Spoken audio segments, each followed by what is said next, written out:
Terima kasih untuk waktu yang diberikan pada kami.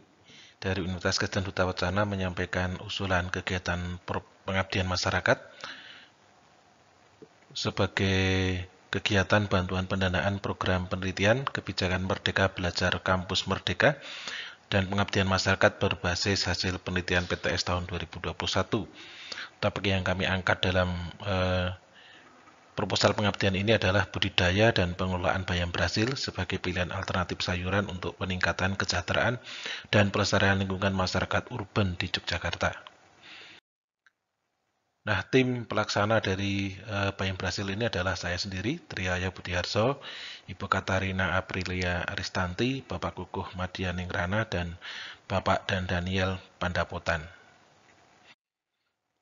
Nah, mengapa kami memilih bayam Brasil? Karena di perkotaan masyarakat umum itu punya masalah tentang lahan yang sempit, rendahnya minat masyarakat untuk melakukan pertanian di perkotaan, kemudian kurangnya informasi sehingga kurang memahami dan tidak tahu, sehingga ini perlu upaya edukasi. Untuk itu perlu dicari suatu solusi apa yang mudah ditanam tetapi memiliki manfaat bagi kesehatan, penghijauan, kesejukan dan kenyamanan sehingga membuat masyarakat itu merasa kerasan di rumah dan juga untuk meningkatkan pendapatan atau ekonomi keluarga. Nah, ada banyak jenis sayuran yang bisa ditanam di sekitar rumah atau di lingkungan perkotaan terutama, yaitu ada kangkung, bayam, atau cabai, atau cesim, ya, umbi-umbian, atau mungkin tomat, dan juga beberapa jenis sawi. Tetapi pada kegiatan musim saat ini, yaitu musim penghujan, budidaya sayur-sayuran yang di lahan terbuka itu relatif mengalami penghambatan karena adanya banyak musim hujan. Nah, untuk itu perlu dicari satu tanaman yang tahan terhadap musim hujan ataupun musim kering, yaitu bayam Brasil. Nah, untuk itu perlu dilakukan edukasi bagaimana melakukan budidaya, juga melakukan edukasi tentang manfaat kesehatan dan penataan lahan di perkotaan.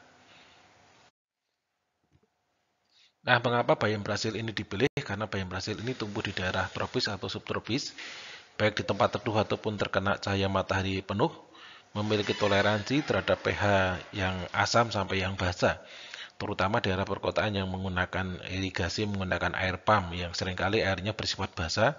Sayuran yang paling kuat tahan terhadap keasaman dan basa adalah bayam Brasil.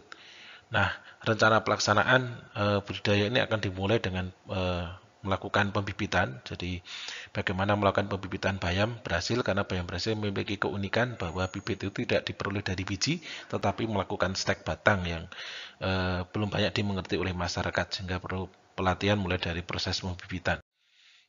Nah, kemudian karena di lahan perkotaan umumnya menggunakan polybag atau menggunakan pot, begitu ya, tidak menggunakan tanah. Ini kita sudah melakukan uji coba berbagai macam media tanam yang terdiri dari sekam bakar, tanah, dan pupuk kandang. Jadi pupuk dari kotoran kambing, begitu, dengan perbandingan 1:1 dan banding 1. Ini memberikan manfaat yang baik bagi pertumbuhan bayam Brasil. Nah, selain itu juga uji coba bagaimana melakukan inokulasi bibit bayam ke media tanam menggunakan tanah biasa. Jadi kita sudah melakukan uji coba dengan tanah biasa juga bisa meskipun kurang begitu subur. Jadi harus menggunakan penambahan pupuk. Untuk tanah di perkotaan mungkin tanahnya kurang subur, ini perlu sekali untuk menambahkan pupuk dan media lainnya.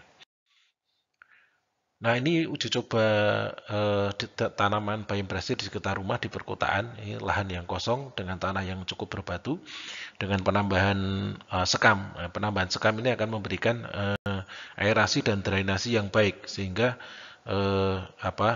bayam Brasil tidak akan mengalami genangan air yang membuat pertumbuhannya terganggu. Dan ini sudah diuji coba di lahan sekitar rumah. Ini usia dari bibit yang seperti ini dengan jarak sekitar 0,5 meter ini bisa menjadi rimbun dalam waktu 30 hari. Jadi ini bisa diuji coba di masyarakat, hanya masyarakat belum tahu sehingga perlu edukasi dan perlu pendampingan. Nah, bayam Brasil memiliki manfaat bagi kesehatan, yaitu memiliki kandungan beta-karotin, santin, lutein, dan vitamin A yang mengganggu kesehatan mata. Mineral vitamin flavonoid ini bisa membantu mencegah tumbuhnya sel kanker. Kemudian ada kandungan magnesium yang bisa membantu pertumbuhan tulang dan menstabilkan gula darah. Nah, vitamin A juga membantu dalam mencegah terjadinya infeksi atau peradangan. Di samping kandungan asam folat yang cukup tinggi ini mencegah penyakit kardiovaskuler dan pengerasan pembuluh darah. Di samping itu juga ada zat besi yang membantu untuk regenerasi sel darah merah dan mencegah penyakit anemia. Jadi bayam Brasil merupakan salah satu jenis sayuran yang memiliki manfaat yang lebih yang belum banyak diketahui, sehingga ini perlu dilakukan edukasi. Dengan mengkonsumsi bayam Brasil setiap hari ini bisa mencegah berbagai macam penyakit yang ada di tubuh kita akan dapat dihindari. Nah, ini adalah pelatihan pemanfaatan atau pengolahan pasca panen bayam Brasil, yaitu ada keripik, kemudian ini ada bakwan dari bayam Brasil, dan nanti akan dibuat keanekaragaman atau diverifikasi produk dari pasca panen dari bayam Brasil.